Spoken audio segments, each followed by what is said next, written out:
蚩楼，我的女儿，娘不得不离开你，前往五界，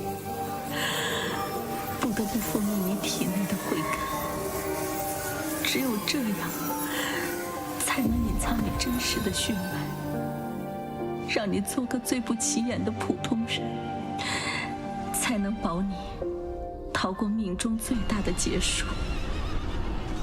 蚩楼，莫怪娘，愿你平安。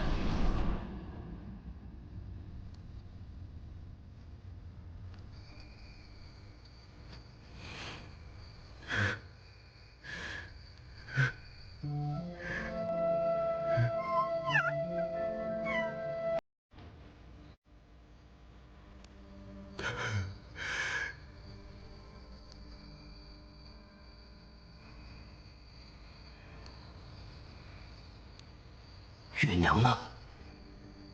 他知道你对他的情感，怕你阻拦。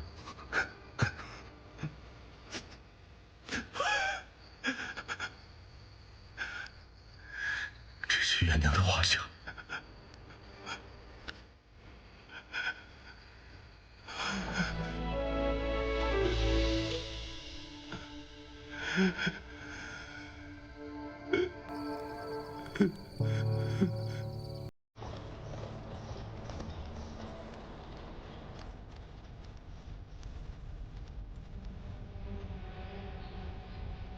我等奉五金城主之命，前来带走贵府不久前出生的婴孩，请速速将人交出。大人恕罪。前一阵子，我们凤家庄突发失忆，那婴孩已经暴毙身亡了。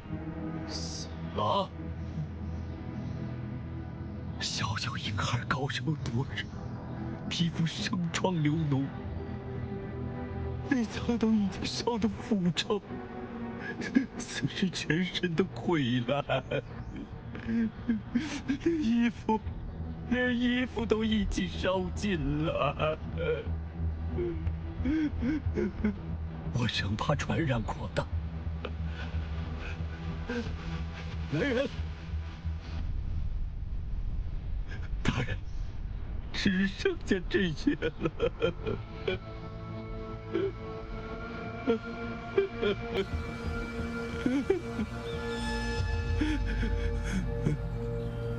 节哀。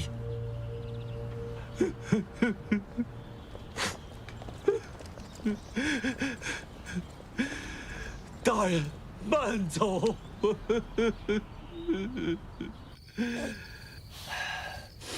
二弟，从今往后，对外人别说月娘是我的妾室，她随外人私奔逃走。这个没有慧根的孩子，便是我的亲生骨肉。那他会活得很艰难，会成为你的耻辱，会被整个凤家庄所不齿，也会恨你这个父亲。只要能保护好月娘的骨肉，这种代价不算什么。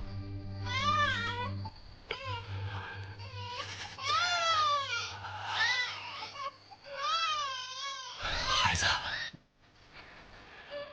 以后你会吃很多的苦，但是父亲和你二叔还是希望你健康长大。有朝一日，天狗任鸟飞。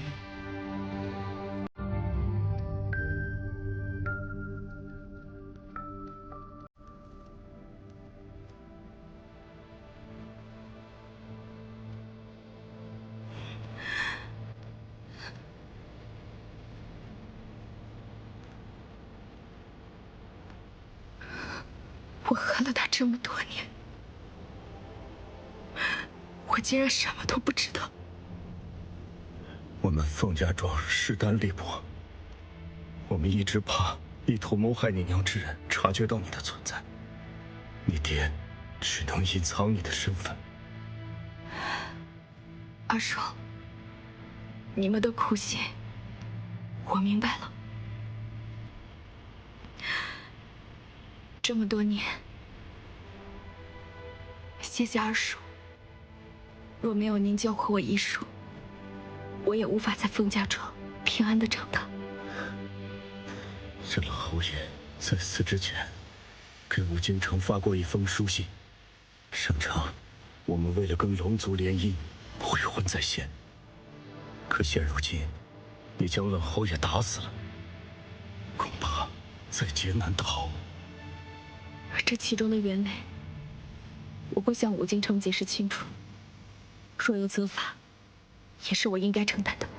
事情症结不在此者，而在武京城主是否愿意放过你。他须知你没有妨碍武京圣女与龙族联姻，才能从根本上解决此事。我与楚木商之间本就是场交易，况且我与他的假婚礼也并没有完成。那你现在作何打算？我娘说，去武京办完事就会回来。可是这么多年，她杳无音讯。你说，她是出了什么事，还是她？我现在既已知道真相，我就不能坐视不管。我要去武京城，找回我娘。你想清楚了吗？武京，那里可能面临重重危险。与其在笼子里困死，不如在飞翔时坠落，也算看过天空与日出。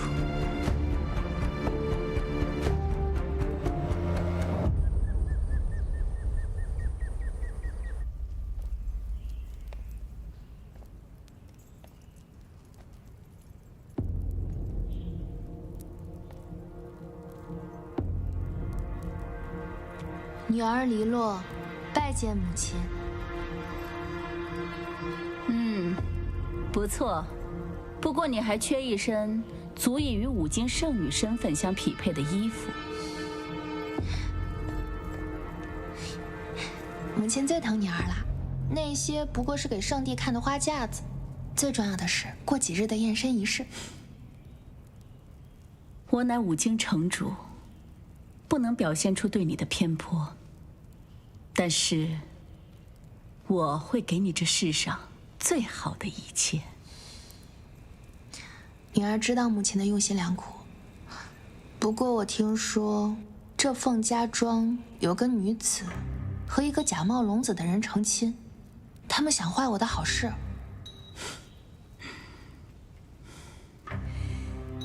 就是这个表情，要让天下最尊贵的男人，未来的龙帝怜惜你。记住，你的目标是要成为这个世界上至高无上的女人，成为龙后。只有这样，你我母女俩才可真正的长生不老。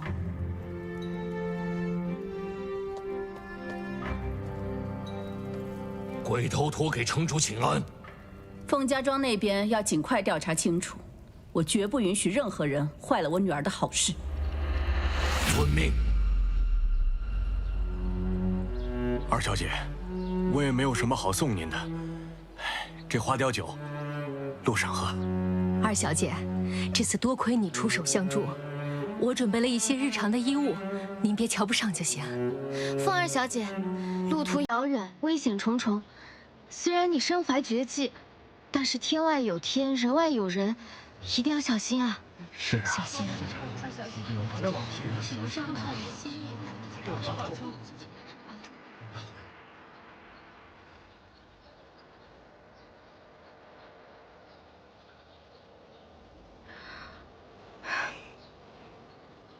你们的好意，我心领了。各位乡亲，我此次去往武京城，自会尽力而为，也希望各位可以好生照顾好自己，照顾。个好凤家庄。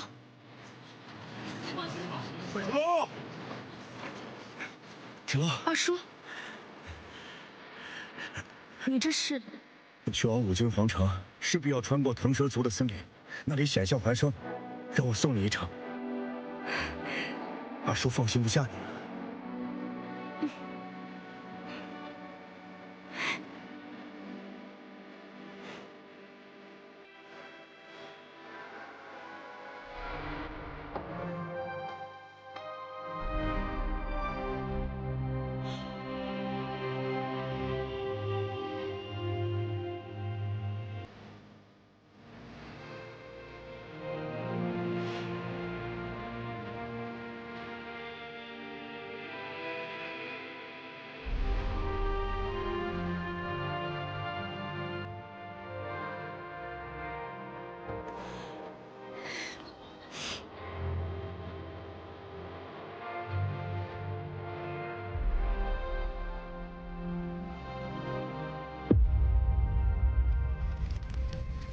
少主，你身上的雷形之伤只恢复了皮肉伤口，其中内伤需要你以自身龙珠休养恢复，切莫再动用大量真气。少主，圣主给的3日期限已到，我们该启程五京城了。圣地印记必须取回，留给我们的时间不多了。少主指的是？凤芷楼离开凤家庄了吗？已经出发了，凤家庄到五京城，沿途会经过腾蛇森林。五京城已经收到了你和冷侯爷传来的消息。迎来迟了，冷侯爷已经被凤芷楼所杀。冷侯爷死了，是因为他自己无能。接下来的事情就交给你了。记着，你只能活着来见我。若凤芷楼不死，你就得死。这里就是腾蛇族地界，别看这树林平平无奇，可到处都是毒草，务必小心。这里抬头不见天日，只能依靠树叶的长势来区分方向。如果没有当地人引路的话，我们很快就会迷路。当年我为了采药误入此地，也是靠他人引路才走出去的。二叔小心。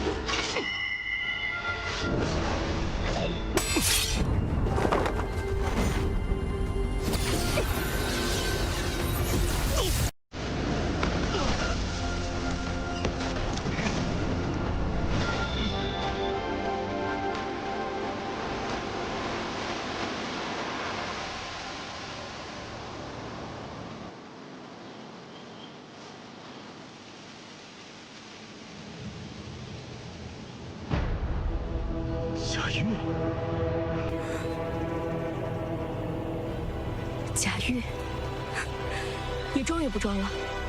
这些年，你在凤家庄演得挺辛苦的吧？凤芷楼，你是什么时候发现我的？在你想毁我清白之时，你的脉象根本就不是痴傻之人。放开！你这次前来，就是要阻断我们去五京城的念头。究竟是为什么？你到底是什么人？我是什么人不重要，重要的是，五京城容不下你的存在。芷洛小心！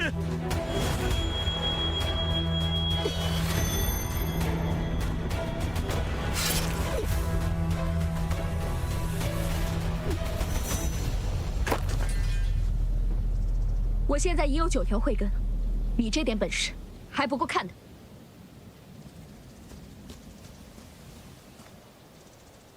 看来你已经被五京注意到了，芷洛，你到了五京，关于你娘的事情，千万不能轻易暴露。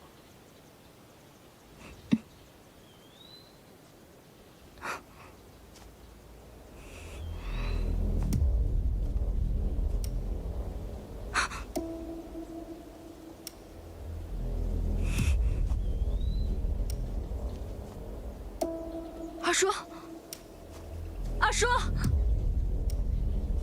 阿叔，你去哪儿了？阿叔，阿叔。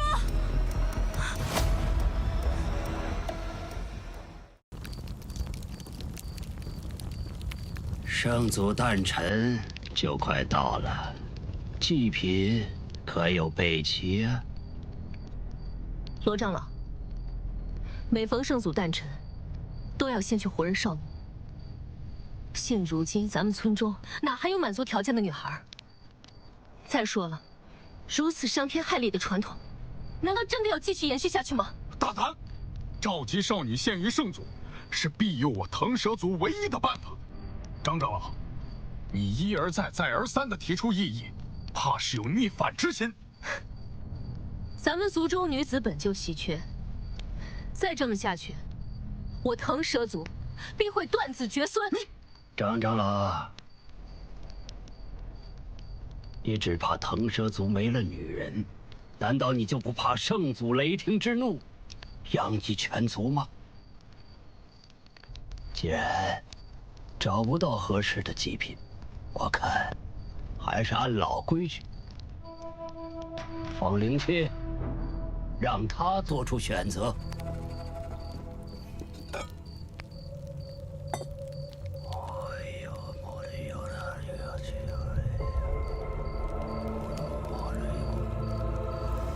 去吧，圣主的使者。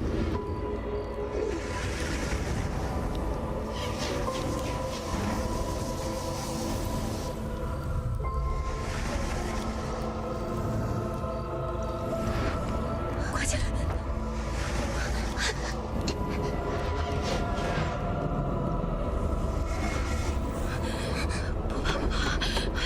小玫瑰，孩子给我，把孩子给我，给我！我求你了！孩子给他们，他们全家都得死！我求你了！献给圣祖是我们的荣耀。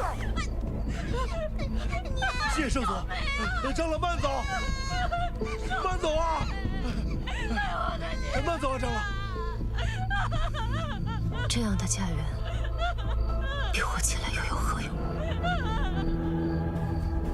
张长老，仙人来报，森林陷阱里捉住一个外族男人，现已被关入地牢。去看看。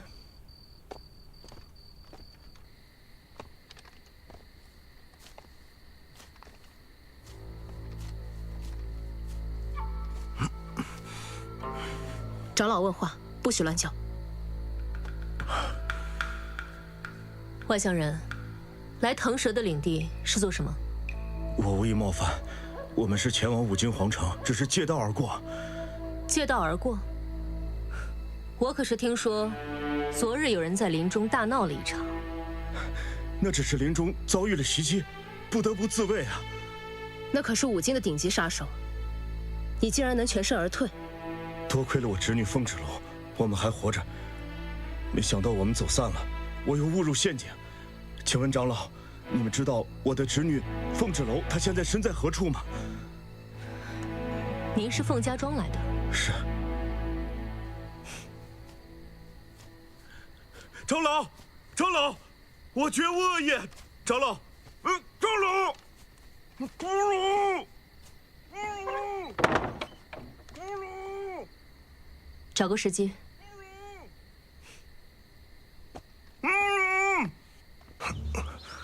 怎么回事？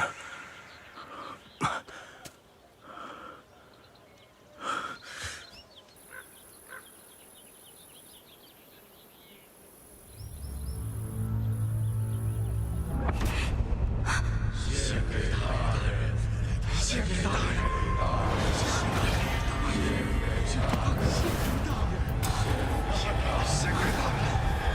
芷楼，楚若生，芷楼，芷楼。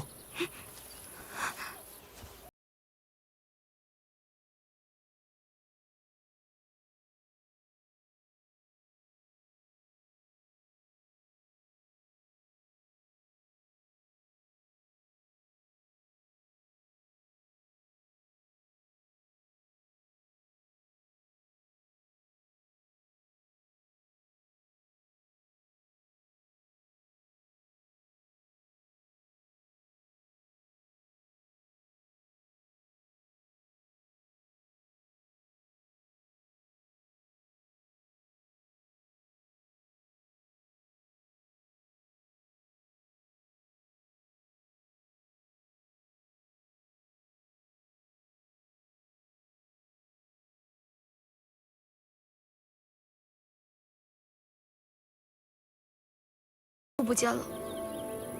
这个森林里的瘴气特别邪门，一不小心就会进入幻境。我刚才看到一群女孩被困在一起，说要献给什么大人。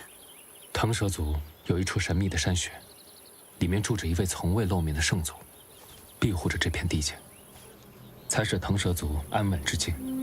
刚才的瘴气，估计也是为了抵御外敌生出的。少主，终于找到你了。飞云白鹿，去找一下凤耳树。是。包在我身上。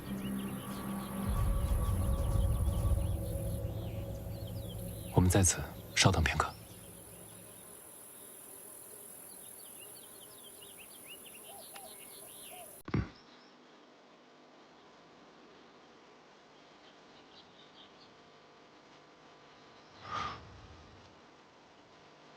你说少主什么时候夺回印记啊？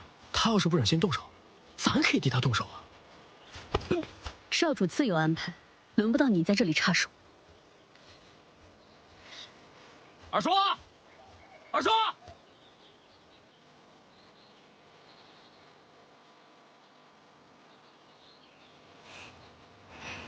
感觉你这次回来和之前有点不太一样。我不是一直这样吗？我说的不是外表，而是你越来越像个人。你真是越来越会说话了。你这次回去，那个整天想置你于死地的兄弟怎么样了？他已经受到惩戒了。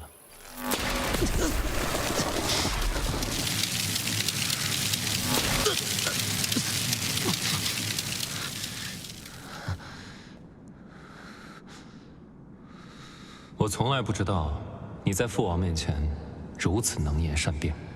哥哥，你在说什么？我不太懂你的意思。父王不在这儿，你不用假装善良。若不是我亲身体会到过你的恨意和背后插刀的本领，我真会怀疑是我的记忆出了差错。羡慕的话，你下次犯错学我啊。事到如今，还不知悔改。这次是我棋差一步，没想到半路冒出凤之楼这号人物。我来只是想告诉你，无论我们两个谁成为龙帝，你始终都是我兄弟，这一点永远不会改变。不要摆出高高在上的姿态教训我，在父王以及整个龙族的眼里，我连与你争夺的资格都没有。他们的眼里只有你，我不需要你的怜悯和同情，更不需要这份兄弟之情。所以你这次回来，是找到取回印记的方法了吗？杀了凤之楼，取回圣地印记，迎娶五经圣女。如今你能做的只有这些。少主，怎么样？找到我二叔了吗？回凤儿小姐的话，我们没有看到凤二叔的身影，但你放心，我们也没有发现打斗的痕迹。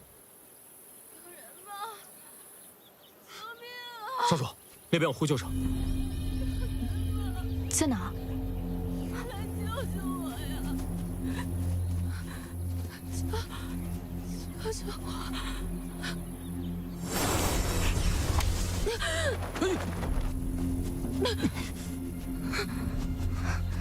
姑娘，你没事吧？你不用害怕，我们不会伤害你的。你这是怎么了？我是被选中献给圣祖的，我刚逃出来，求求你救救我们！戴着面纱，应该是腾蛇族人。我们？你的意思是，还有其他的女孩子？有好多，都比我小好多岁，她们都还是孩子，都要等着被献给圣祖。这是为何？这是我们腾蛇族的传统，每到圣祖诞辰，都要圣祖要吃人。什么？凤二叔不会被吃了吧？圣祖怪癖，只吃年轻女子，都是灵气从我们族人里选出来的。天哪！那鬼东西现在在哪里？就在祭坛后的山穴里。我们这就过去。那里很可怕，你们不怕死吗？飞云白鹿，先送姑娘回去。是。包在我身上。这边。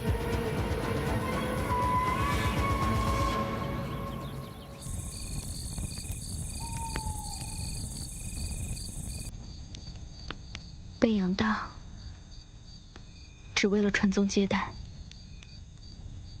亦或是投喂给圣祖。这让我想到了凤家庄的女子，没有自由，任女友。这种行径在我看来，与魔族无异。这所谓的圣祖，如果要以这种方式彰显其威严，那他便是邪恶的化身，人人得而诛之。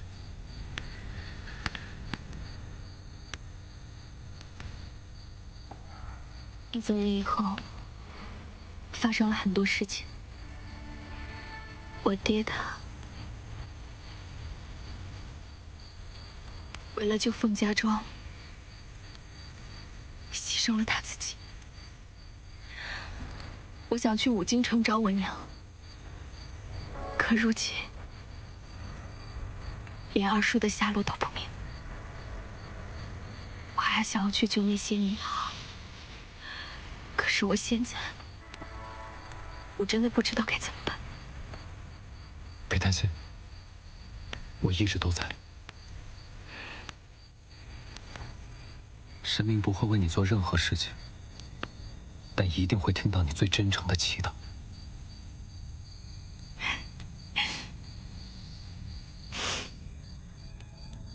你能把你和你弟弟的那些事情处理好，就谢天谢地了。我没有再怪你离开的意思。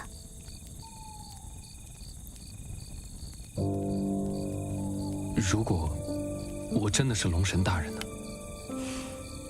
就像你说的，神明不能为我做任何事情，所以我应该让自己变得强大。更何况，每次在我最危险的时候，你都会第一时间出现。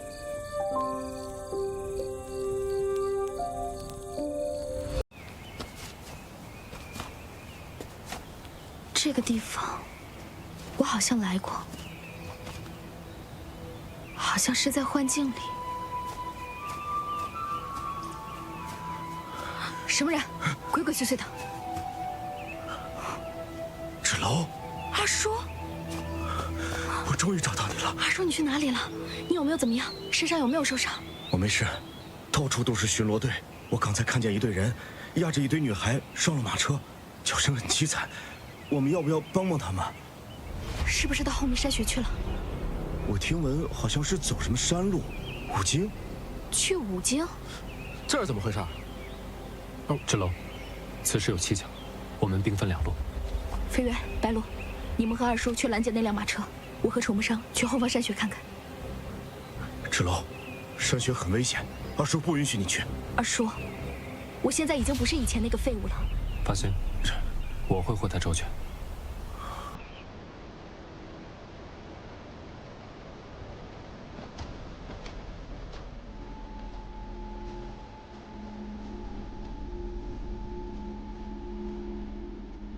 隔着一道结界都能感受到其寒气，看来里面是极寒之地。凤芷楼，你这副身体撑不住的。都到门口了，你还想拦着我？我知道，你从小就想和龙族并肩作战。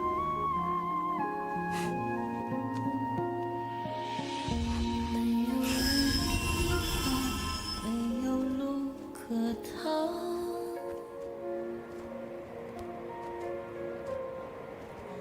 泪不敢下掉，逆着风奔跑。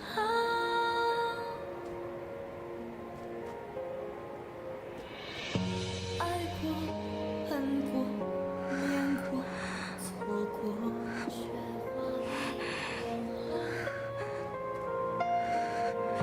要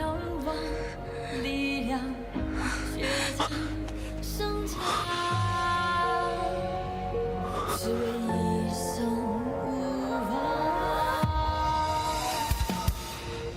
手握着你给的滚烫的那一份信仰，凝着眼泪为着梦，只是生命里的伤。人生若一次，每次爱当机会长。只愿你能给我一生回响。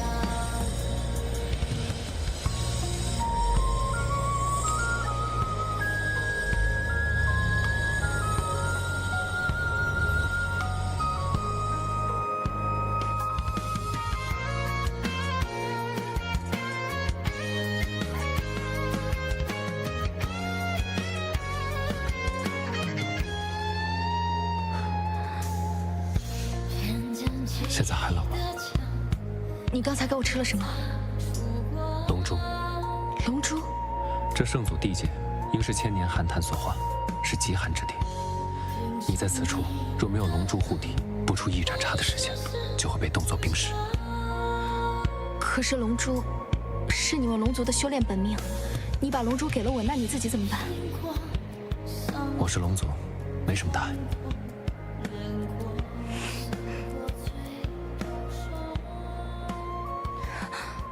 可是你现在脉象越来越弱了，这跟龙珠没什么关系。那你的身体是怎么回事？我明明已经给你解毒了，你为什么还会有内伤呢？犯了错，受惩罚是应该的。都怪我，你这次回来我都没有好好的关心你，我都没有注意到你身上的伤。我总觉得你们龙族是不会有事的。从这出去，过不了几天，伤就恢复了。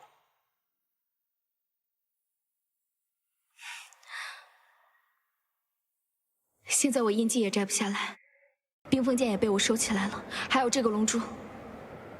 不行，我得想办法把它拿出来。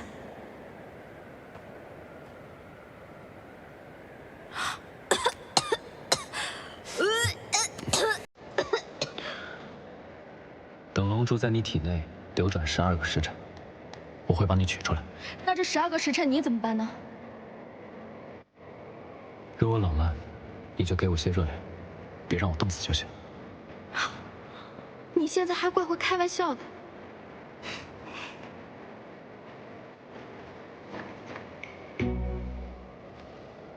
这就是圣祖山玄。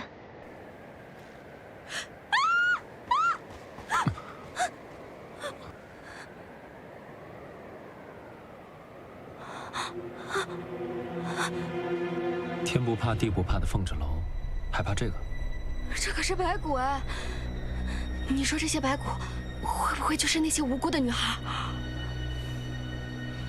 不像。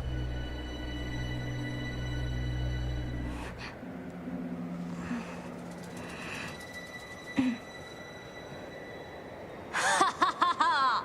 哈哈哈哈！竟然有人亲自进来给我投送食物啊！藏头露尾的，出来说话！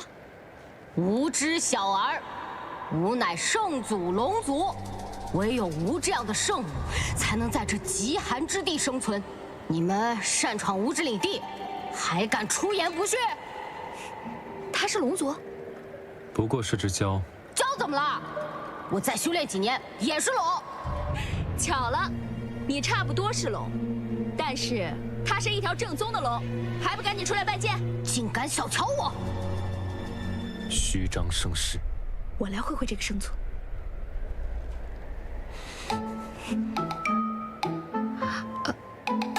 那你要不去那边坐着？明白。哎你。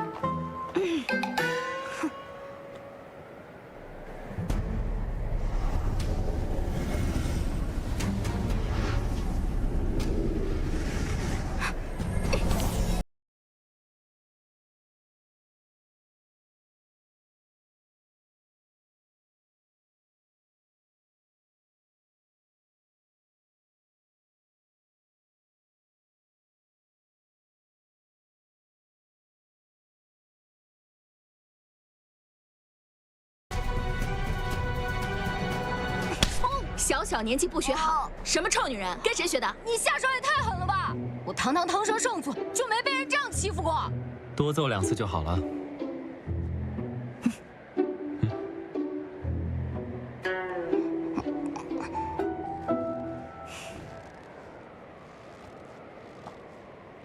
说，为什么用残忍的手段让整个腾蛇族成为你极端的信徒？我用力量滋养腾蛇森林，他们供养我，满足我口腹之欲。这种修炼方法怎么残忍了？你靠喝人血、吃人肉来提升修为，你还敢说你不残忍？呸呸呸呸！人血这么恶心，我才不吃呢！我只吃他们上供的牲畜。你还敢撒？烧鸡，我最爱吃烧鸡了！我不活了，我老脸都给丢尽了。说了不吃人，我就是不吃人。腾蛇族人一直都是用牲畜来供养我的。不信你看，这是山羊，这是烧鸡，烧鸡有点多，我最爱吃烧鸡了。确实没有人骨。那腾蛇族给你献活人是怎么回事啊？这是造谣！我几百年来一直被困在此地，从未见过什么活人献祭。你是被困在此地？那道结界啊，至今不出，你们也出不去了。此地我生，有我圣祖魂宝在，保证你们吃喝不愁。请把你圣祖2个字去掉。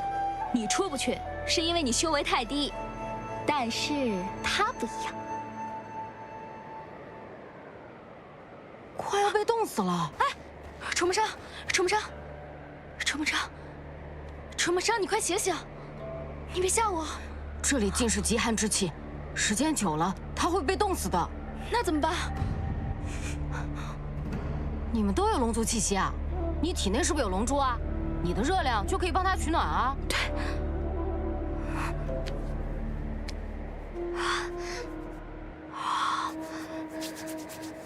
姐姐，你是在逗我吗？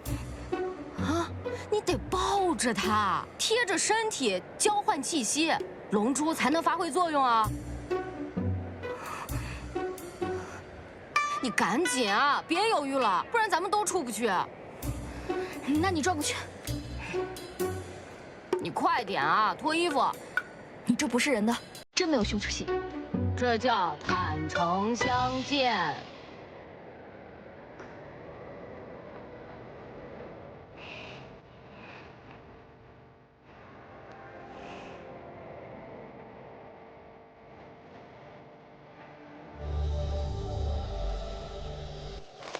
我要了10个女人，为何才这么几个呀？现在都想要儿子，那女孩一生出来，要么卖掉或者送人，越来越少了。你可记好了，王老板和刘掌柜专门说了，要是凑不齐人数，我再去想想办法啊！你们凡人也太复杂了，动手啊！走，走，干嘛呢？走啊！干嘛了？哎，成事不足败事有余。你们是谁啊？按辈分，你得管我叫太爷爷。我是你太奶，叫我二叔就行。哎，不能让他们跑了，放他跑几公里。先救孩子，来。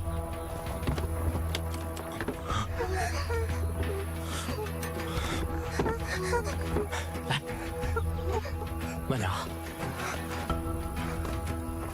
你们将这些孩子带到安全的地方，我再检查一下。走。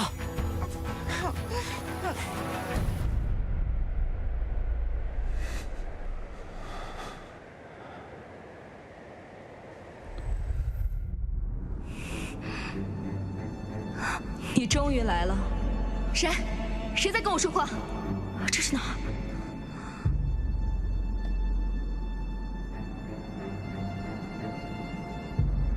誓死保护圣地，长剑，异界魔族，休想伤我族类！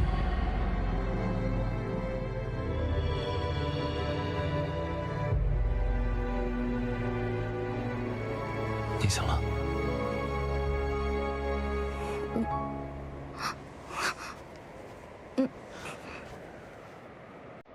休息的好吗？那你呢？你没事吧？你已经把龙珠还给我了，当然没事了。哦，你别多想，我就是怕你冻死在这儿。身体有感觉什么异样啊？对啊，我把龙珠还给你以后，我感觉我的身体现在充满了力量，而且刚才我还做了个梦，我现在的感受越发的清晰。我和之前好像又不一样了。那说明龙珠真的在你体内，帮你调理体质。所以说，你把龙珠给我，也是为了帮我提升武修。武境处处危险，我也是希望你有更强的自保能力。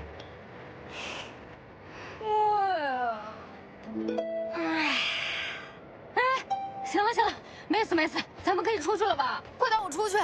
你不是圣祖吗？这里是你的地界，你想出去干嘛？什么破圣祖啊！我只是一条弱小无助的蛟，900年了，多少妖兽毒物在这里互相撕咬，最后只剩下我这么一只小可怜。求求你了，快带我出去吧，别留我孤零零的关在此处了。你是真的不知道那些被献祭的女孩人在哪里？姐姐，我真的不知道啊。是被腾蛇族的长老转移到了别处。或许飞渊白鹿那边才是正解。姐姐，我们出去聊好不好？好，但是你得答应我，出去了以后，你得帮我揭穿腾蛇族的骗局，要不然的话，姐姐，我肯定听你的，就你对我好，我不听你的，听谁的？求求你了，快带我出去吧！我虽然没有龙珠，但是我有内丹，我可以保护你，为你出生入死。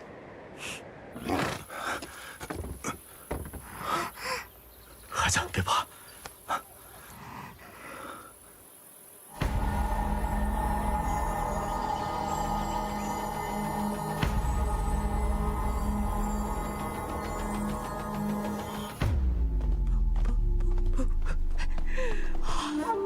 900年了，我终于自由了！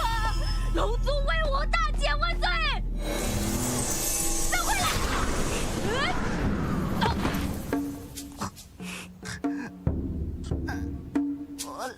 我错了。族人们，这个外族男人袭击了我们的族人，拦截并放走了圣族的祭品，严重亵渎了我们圣族。为此，我们决定将这外族男人和这对母女一并土祭，以为圣祖之灵。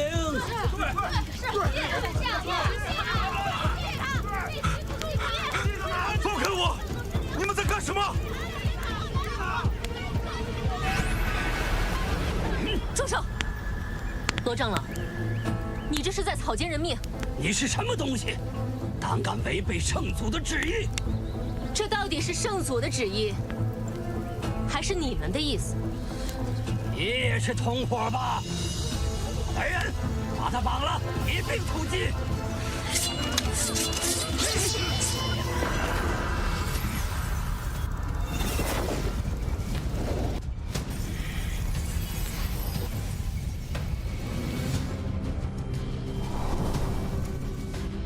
腾蛇族人，请听我说。谁啊？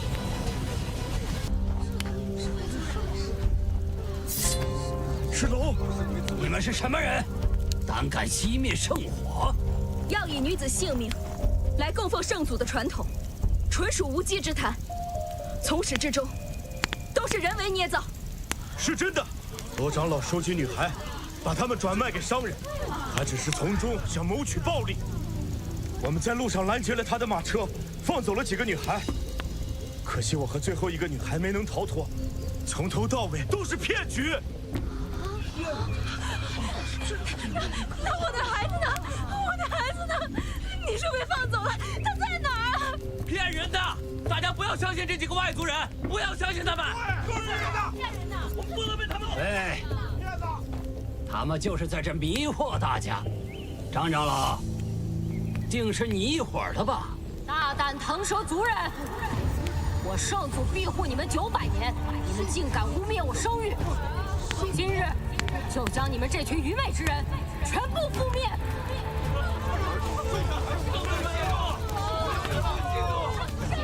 起来，起来，都起来！族人们都起来！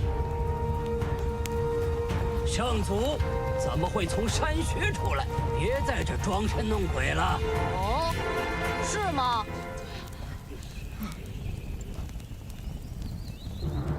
圣祖是个小男孩，你们相信吗？一个黄毛小子，胆敢冒充圣祖！哼！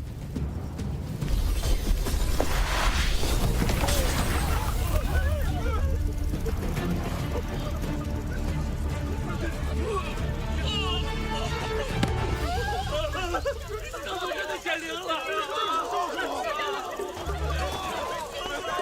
这回还有谁不信？真是的，还有人冤枉我吃人，我只吃烧鸡，你们可都记住了。小梅，小梅，没事吧？我打死娘了！嘿，我错了，我知错了。求求你们饶了我吧，我只是做个生意糊口而已啊。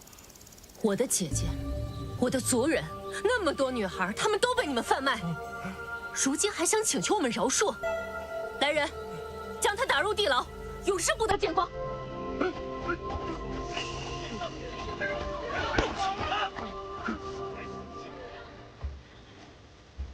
腾蛇族的诸位，现在圣祖在场，恶人已死。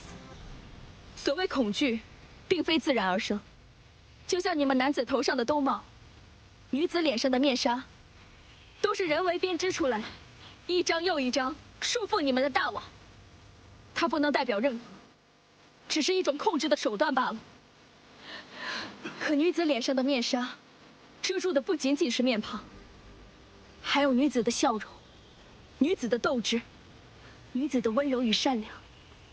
我希望日后，再无以供奉为由，献祭活人的卑劣骗局，同时，让女子彻底揭下面纱，还女子自由。说得好啊！好啊！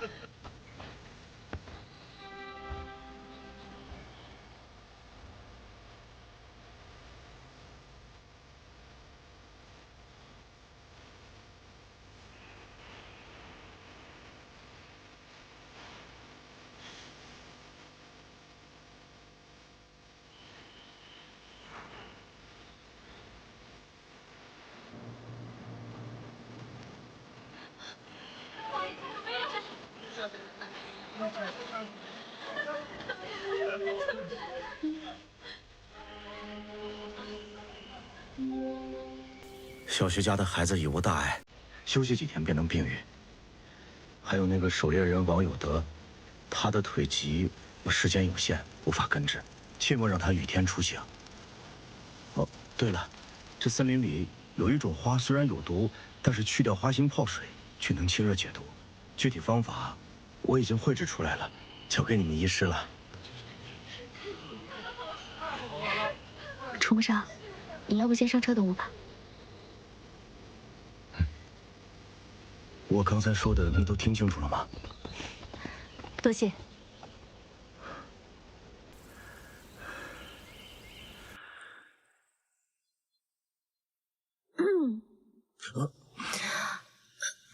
阿叔，我看你要不就留在这儿吧。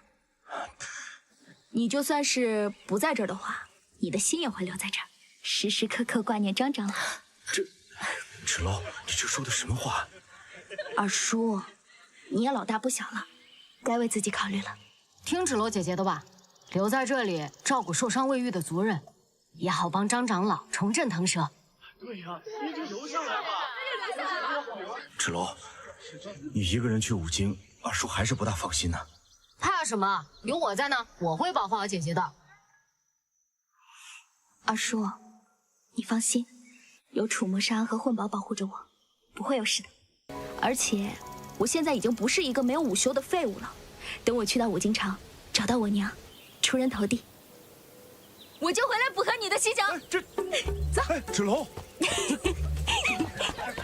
这孩子总是这么调皮。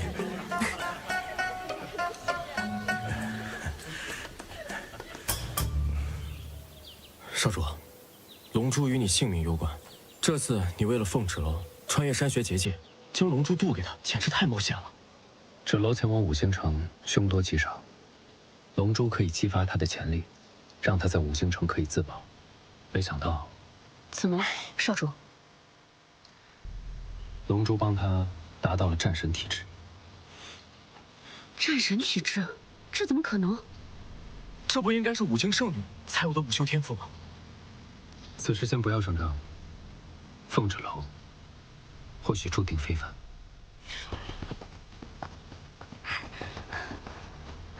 走吧。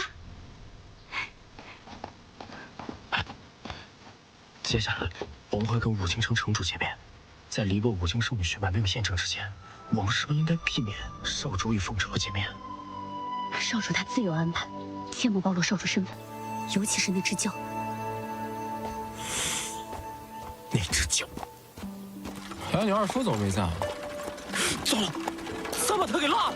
哎，冷静冷静，他留在腾蛇族完成他的人生大事了。什么人生大事？说了是人生大事，你只鸟懂个屁！小屁孩，你得叫我一声祖宗。姐姐，我们是不是到五京城了？哦。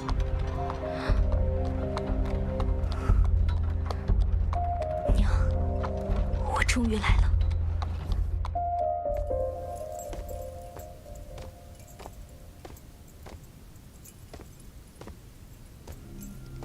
母亲，您的驻颜汤药。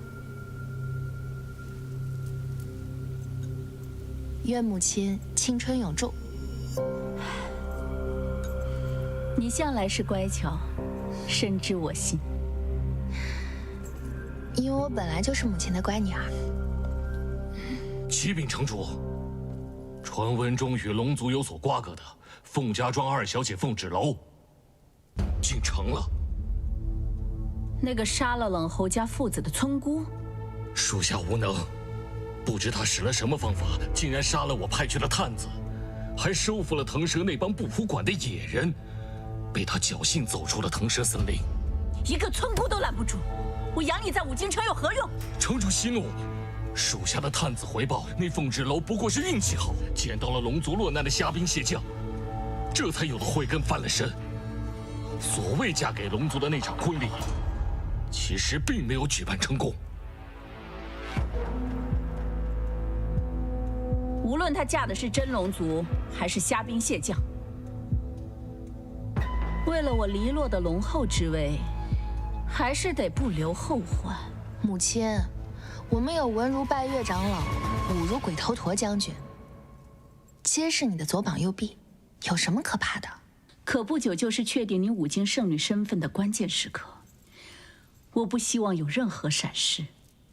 鬼头陀，我给你3日时间，瞄准其行踪，千万不可大意。慢着，吩咐下人要好好招待一下这个凤家庄来的乡巴佬，好好尽一下地主之谊。哇，不愧是龙族啊！你们在五京里还有置业？哎，我跟姐姐住哪边啊？环保，你跟我一起住。不行，我只跟姐姐一起住。不行，男女有别。啊？什么男女啊？怎么跟个人似的？我们不是只有雌雄之分吗？雄性也是男的。可我还是个小孩啊。 900岁的小孩。少主，就让我陪凤二小姐和棍宝住在西侧，那边空房足够，让飞云陪你，也好有个照应。我都行，反正茅草屋我都住了10几年了，这房子对我来说简直像宫殿一样。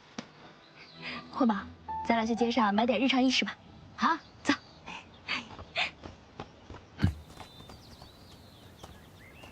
少主，你呀，现在怎么沉不住气？ 这人族有一种调味品，叫醋，有点酸。荒唐！我堂堂龙族，岂会嫉妒一只蛟蛇？况且还是个孩子。900年的孩子啊！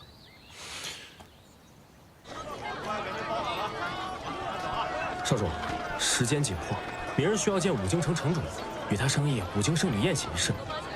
此事还需不需要继续隐瞒凤之楼？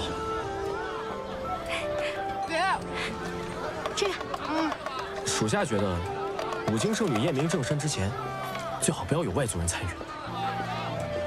虽然凤之楼救过你，这个也挺好的，但少主你也还了不少恩情。飞渊多嘴，当断则断，才是良策。哎，坤宝，你看这个，该交钱了，啊！求求你了，我实在是没钱交税，求你再缓2日吧。没钱？没钱摆什么摊儿？给老子滚！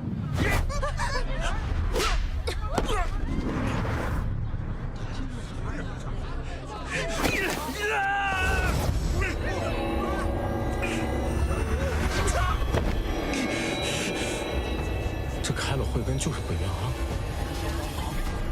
给他们母女道歉。你可知道我是谁？我管你是谁，不道歉你就一直这么跪着吧。还算轻的呢。还好只是皮外伤，无碍的。这是上好的金疮药，1日2次，5日内不能沾水，否则的话会留疤。求恩小姐你是医师，岂止医师，我姐可是神医。谢。来人呐！光天化日之下欺负人了！大人，快抓住这个女人！你属疯狗的是吧？乱咬人！哼，你可知道我爹是谁？我们可是武京城少城主大人的亲戚。就算是天王老子的亲戚，也不能这么胡乱欺负人。各位大人，是我们错了，是我们错了。来，把他带走。怎么着？你们武京城就这么不分青红皂白？自然不会。少城主来了！参见少城主！参见少城主！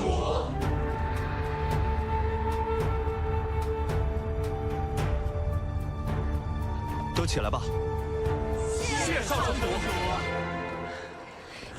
武京城是非曲折，自有公断。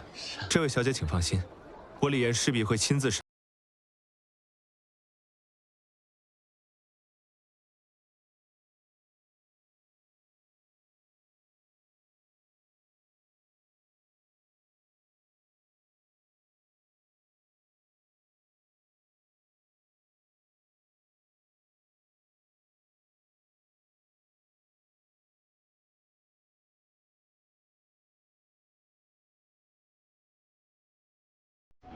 也的确挺帅的。方才姑娘的所作所为，我都看在眼里，无论是人品还是武修，都令在下佩服。